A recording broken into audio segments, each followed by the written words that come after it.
Xin kính chào quý vị. Xuất khẩu cá ngừ của Việt Nam trong tháng 5 năm 2023 vẫn tiếp tục sụt giảm 26% so với cùng kỳ, đạt gần 70 triệu đô.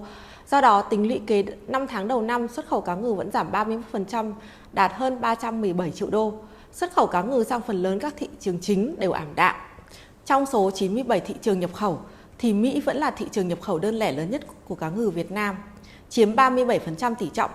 Tính đến tháng 5 năm nay thì xuất khẩu cá ngừ sang thị trường này đạt 117 triệu đô, giảm 53%. Riêng trong tháng 5 thì xuất khẩu cá ngừ sang Mỹ đã giảm 45% so với cùng kỳ.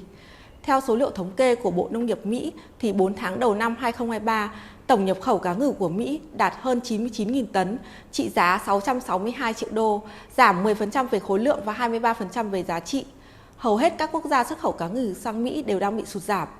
Hiện tại, lượng tồn kho tại thị trường Mỹ đã giảm dần, lạm phát cũng giảm, nhưng người dân vẫn phải đang đối mặt với các khoản nợ trước đó nên vẫn thắt chặt chi tiêu. Nhu cầu tiêu dùng vẫn chưa thực sự phục hồi. Trong bối cảnh đó thì các nhà nhập khẩu Mỹ đều đang lắng nghe ngóng tình hình. Dự kiến là phải đến cuối năm nay thì nhập khẩu cá ngừ của Mỹ mới có thể phục hồi trở lại.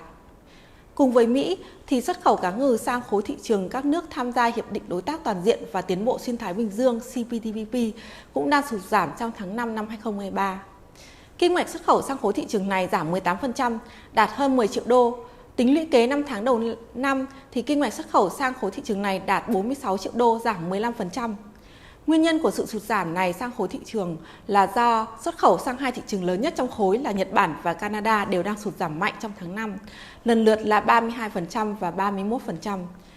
Tại thị trường Nhật Bản thì lạm phát kéo dài đã đẩy giá hàng hóa lên cao. Tuy hiện tại là giá hàng hóa đã được điều chỉnh bởi phần nào nhờ các chương trình trợ cấp năng lượng của chính phủ, nhưng vẫn gây sức ép lên tiêu dùng, làm cho sức mua của các hộ gia đình Nhật Bản sụt giảm.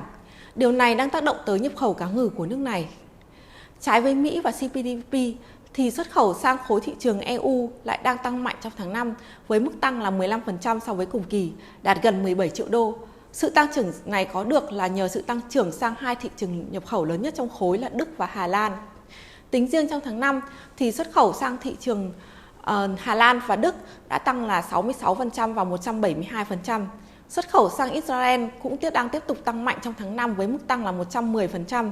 Sự tăng trưởng này đã góp phần nâng tổng xuất khẩu sang thị trường này trong 5 tháng đầu năm lên gần 21 triệu đô, tăng 83%. Trong bối cảnh thị trường khó khăn thì giá cá ngừ tại Bangkok đang leo lên mức đỉnh. Trái lại thì giá cá ngừ vằn tại Manta vẫn ổn định.